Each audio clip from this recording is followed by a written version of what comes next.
Everyone, आज हम Indian constitution पे बात कर रहे हैं। इंडियन कॉन्स्टिट्यूशन का ये 19वां पार्ट है और इसमें हम बात करेंगे निर्वाचन आयोग की। निर्वाचन आयोग से संबंधित जितने भी प्रश्न आए हैं जिस एग्ज़ाम में भी, आईएएस से लेकर के समूह ग तक, उन सब में तो उसको हम देखेंगे। तो जो आईएएस का एग्ज़ाम है, इससे फ़ायदा होने वाला है उन लोगों को जो आईएएस का एग्ज़ाम दे रहे हैं, जो पीसीएस का दे रहे, CDS, NDA, lecturer, LT, TET, group C, banking, railway, SSC, CGL और जितने भी कम्पिटिटिव एग्ज़ाम हैं उसको मैं इंटेंसिव और एक्सटेंसिवली सारे क्वेश्चन को देख रहा हूँ। अब तक जो प्रश्न पूछे हैं और जो संभावनाएं बन रही है, तो ये बड़ा विस्तृत और व्यापक मैं विश्लेषण कर रहा हूँ प्रश्नों का, तो इससे फ़ायदा होगा। और इससे पहले कि जिन लोगों ने सब्सक्राइब नहीं किया, सब्सक्राइब कर लेंगे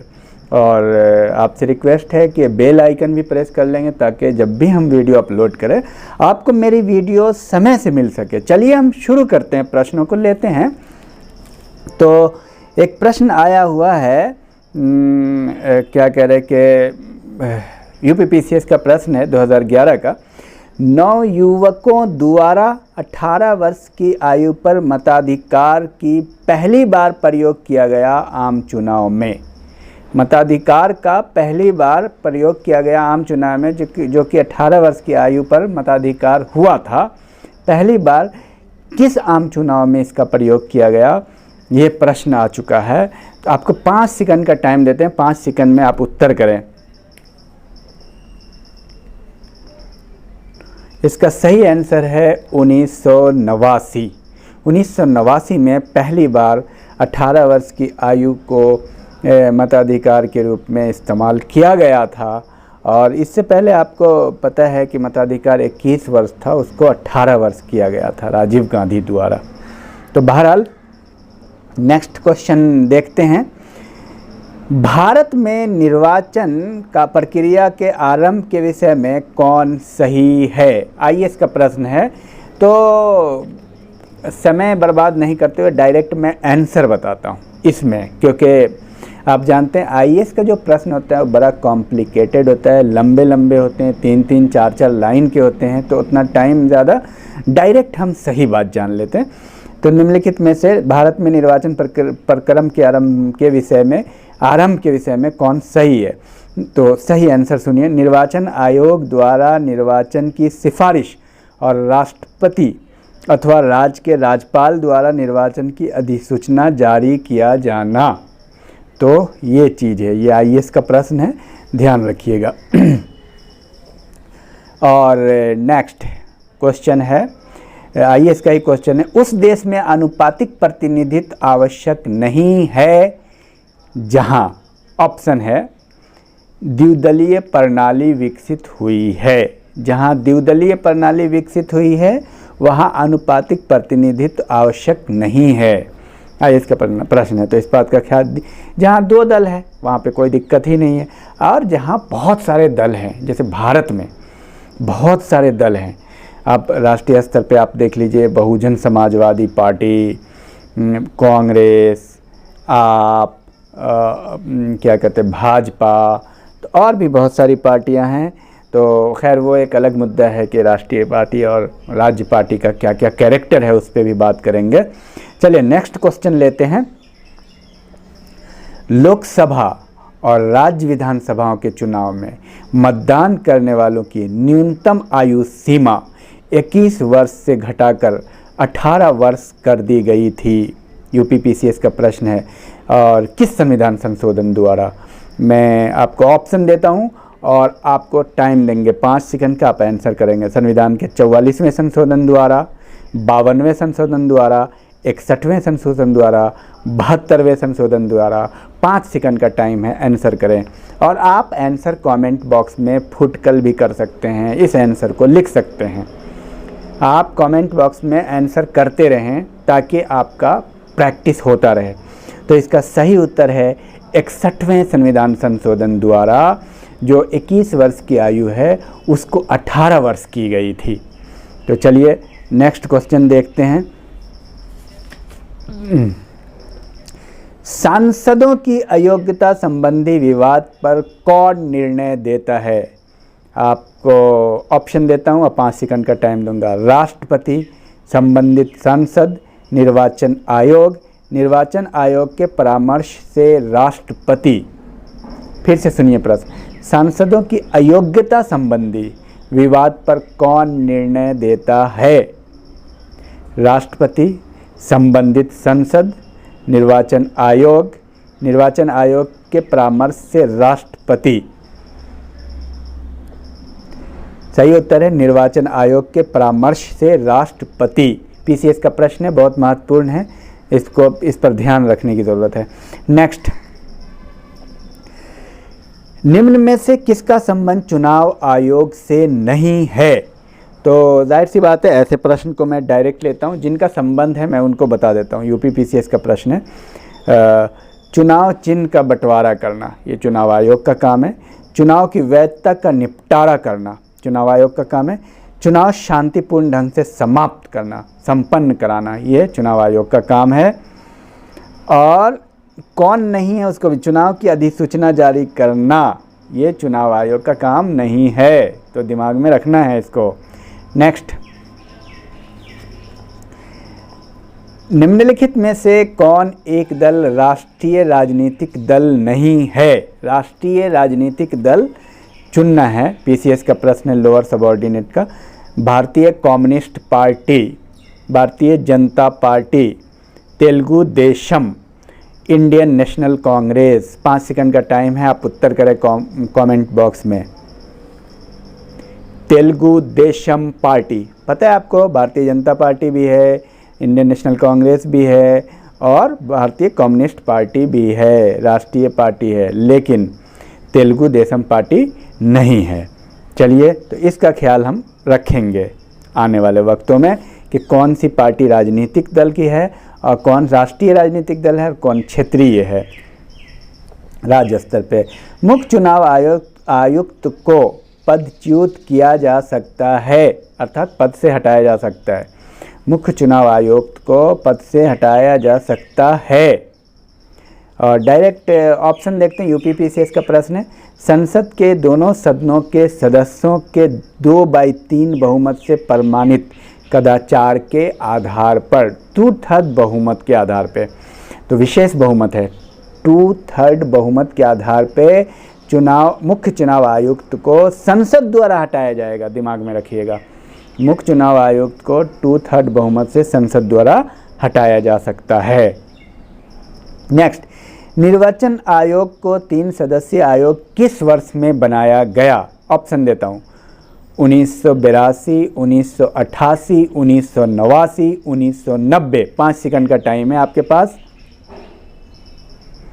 1989, और ये प्रश्न पीसीएस में आया हुआ है, यूपी पीसीएस में, तो ये अहम बात है, आपको ध्यान में रखना है इन बातों को कि किस तरह के प्रश्न आते हैं। मुख्य चुनाव आयुक्त को पदच्युत किया जा सकता है, ये भी प्रश्न आया हुआ है यूपी पीसीएस का। डायरेक्ट आंसर पे जाते, उस प्रक्रिया द्वारा जो सर्वोच्च न्यायालय के न्यायाधीशों पर लागू होता है, यानी संसद द्वारा 2/3 बहुमत से, जो आपने पूर्व के प्रश्न में देखा, बहुमत पारित करके मुख्य चुनाव आयुक्त को समाप्त किया जा सकता है। क्वेश्चन है, महिलाओं को सर्वप्रथम मताधिकार प्रदान करने वाला देश कौन है? 5 सेकंड का टाइम है। न्यूजीलैंड। और आप जो है 5 सेकंड में उत्तर आप कमेंट बॉक्स में करें, एक एक करके भी उत्तर कर सकते हैं, कोई दिक्कत नहीं। जो याद है आप कमेंट बॉक्स में उत्तर करें, और नहीं याद है तो आप सुनें और नेक्स्ट टाइम में आप उसका उत्तर कमेंट बॉक्स में करें, उससे आपकी प्रैक्टिस हो जाएगी। मुख्य चुनाव आयुक्त और अन्य चुनाव आयुक्तों को प्राप्त होने वाला वेतन और भत्ता किसके समान है? 5 सेकंड। उच्चतम न्यायालय के न्यायाधीशों के वेतन और भत्ते के समान है।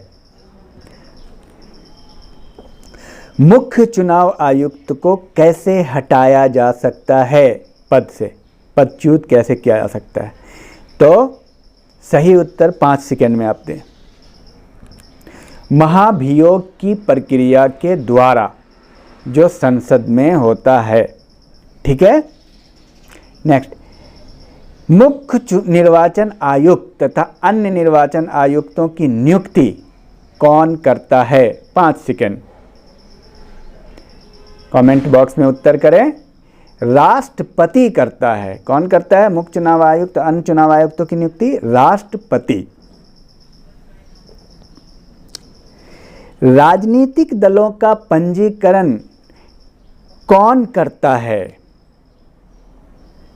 पंजीकरण राजनीतिक दलों का किसके द्वारा किया जाता है? 5 सेकंड का टाइम है, कमेंट बॉक्स में उत्तर करें।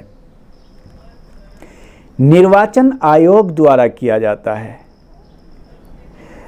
चुनाव में सीटों के आरक्षण हेतु चक्रानुक्रम पद्धति अपनाने तथा मतदान इलेक्ट्रॉनिक मशीनों से कराए जाने की सिफारिश किसके द्वारा की गई थी? 5 सेकंड का टाइम है, उत्तर करें कमेंट बॉक्स में। दिनेश गोस्वामी समिति। दिनेश गोस्वामी समिति का संबंध किससे है? 5 सेकंड में आप कमेंट बॉक्स में उत्तर करें। चुनाव आयोग से। नेक्स्ट, स्वतंत्र एवं निष्पक्ष निर्वाचन सुनिश्चित करने के लिए संविधान में किस अनुच्छेद में यह प्रावधान किया गया है? संविधान में वो कौन से अनुच्छेद है जो निर्वाचन से संबंधित है? और इसका उत्तर करेंगे कमेंट बॉक्स में 5 सेकंड में। निर्वाचन आयोग अनुच्छेद 324 से 329, इसका संबंध निर्वाचन आयोग से है। लोकसभा, राज्यसभा और राज्यों की विधायिका, राष्ट्रपति तथा उपराष्ट्रपति के चुनाव के निर्वाचक नामावली कौन तैयार करता है? उत्तर कमेंट बॉक्स में 5 सेकंड में। भारत का चुनाव आयोग। चुनाव विवादों में अंतिम निर्णय की उद्घोषणा का अधिकार किसके पास है? चुनाव विवादों के अंतिम निर्णय की उद्घोषणा का अधिकार किसके पास है? 5 सेकंड का टाइम है। भारत का सर्वोच्च न्यायालय, सुप्रीम कोर्ट।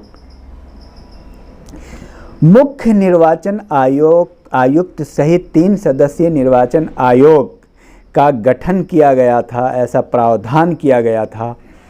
कब से? 5 सेकंड का टाइम है। 1 अक्टूबर 1993। और राजनीतिक दलों के पंजीकरण का प्रावधान करने वाला अधिनियम कौन सा है? 5 सेकंड का टाइम। जनप्रतिनिधित्व अधिनियम 1951। चुनाव लड़ने वाले व्यक्तियों अथवा राजनीतिक दलों को चुनाव चिन्ह देने तथा राजनीतिक दलों को मान्यता देने का कार्य कौन करता है? 5 सेकंड में उत्तर करें कमेंट बॉक्स में। भारत का चुनाव आयोग, वो भारत का ही चुनाव आयोग है जो चुनाव चिन्ह का बंटवारा करता है। ये सारी चीज़ें चुनाव राजनीतिक दलों को मान्यता भी वही देता है। ये सब ध्यान रखने की ज़रूरत है। और किसी संसद सदस्य या राज्य विधानमंडल के सदस्य की योग्यता के विषय में सलाह राष्ट्रपति को दी जाती है। कौन देता है राष्ट्रपति को सलाह योग्यता और अयोग्यता के संबंध में? तो इसका सही उत्तर 5 सेकंड में आप दें। निर्वाचन आयोग।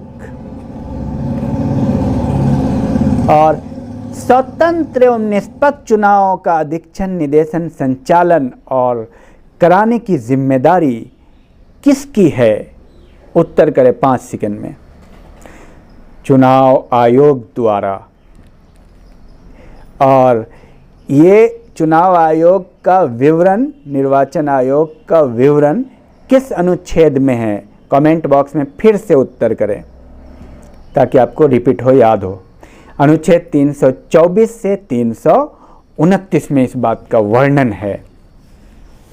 नेक्स्ट, यदि किसी राज्य विधानसभा के निर्वाचन में निर्वाचित घोषित होने वाला प्रत्याशी अपनी निक्षिप्त राशि खो देता है तो उसका अर्थ क्या है?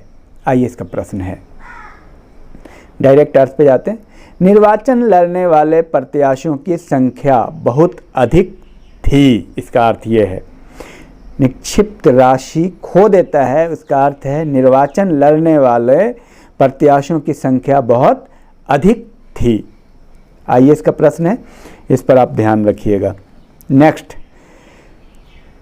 निम्नलिखित कार्यों में से कौन एक कार्य भारत के निर्वाचन आयोग से संबंधित नहीं है?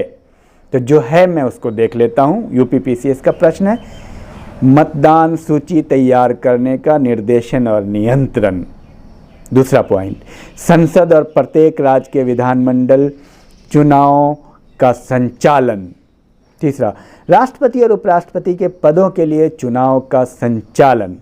यह सब चुनाव आयोग का कार्य है। राजनीतिक दलों को संवैधानिक मान्यता प्रथम बार किस वर्ष मिली?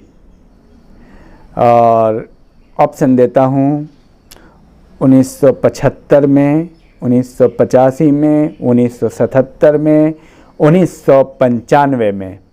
यूपीपीसीएस का प्रश्न है 5 सेकंड में, 1975 में। और राष्ट्रपति को प्रादेशिक आयुक्तों की नियुक्ति के संबंध में सलाह कौन देता है? 5 सेकंड, निर्वाचन आयोग। और धर्म, मूल, वंश, जाति, लिंग के आधार पर किसी व्यक्ति का निर्वाचक नामावली में सम्मिलित किए जाने के लिए अपात्र न होने और उसके द्वारा किसी विशेष निर्वाचक नामावली में सम्मिलित किए जाने का दावा न किए जाने का उपबंध किस अनुच्छेद में किया गया है? यानी धर्म, मूल, वंश, जाति, लिंग के आधार पर कोई भी भेद नहीं किया जाएगा, ये किस अनुच्छेद में निर्वाचन से संबंधित है? अनुच्छेद 325।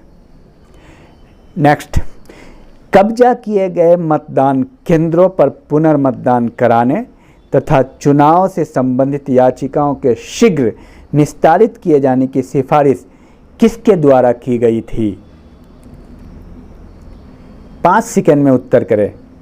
दिनेश गोस्वामी समिति, दिनेश गोस्वामी समिति द्वारा की गई थी। राज्य विधानसभा का निर्वाचन संचालित करता है, कौन करता है? राज्य विधानसभा का निर्वाचन संचालन कौन करता है? आप आंसर 5 सेकंड में आप दें। भारत का निर्वाचन आयोग। निर्वाचन आयुक्त को पद से हटाने का अधिकार किसे है? निर्वाचन आयुक्तों को पद से हटाने का अधिकार किसे है?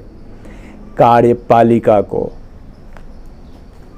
और मुख्य निर्वाचन आयुक्त को महाभियोग द्वारा, जो आप पहले जान चुके हैं, संसद महाभियोग द्वारा मुख्य निर्वाचन आयुक्त को हटाएगी। उसमें क्या होता है? 2/3 बहुमत ज़रूरी है। 2/3 का मतलब 2/3 बहुमत से ये पारित होगा। चलिए नेक्स्ट वीडियो में हम इसको और पूरा करेंगे। और आप लोगों से एक रिक्वेस्ट है, आप लोगों से 2-3 रिक्वेस्ट है। एक रिक्वेस्ट तो ये है कि कमेंट बॉक्स में आप उत्तर करें, आप हमें सुझाव ज़रूर दें, हम और बेहतर करने का प्रयास करेंगे। दूसरी बात, आप कमेंट बॉक्स में ये ज़रूर लिखें कि आपको कैसा लग रहा है, और आप उत्तर ज़रूर करें। आप एक ही आंसर जानते हैं उसका भी उत्तर करें।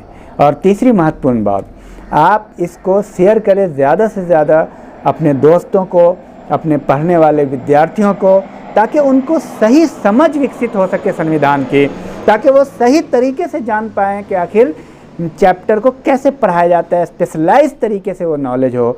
और आपसे ख़ास रिक्वेस्ट है कि सब्सक्राइब करें और बेल आइकन प्रेस कर ले, और बेल आइकन प्रेस करके ऑल का बटन दबा दे ताकि आपको सही समय पे हमारी वीडियो पहुंच सके। तो बहुत बहुत धन्यवाद आप लोगों का।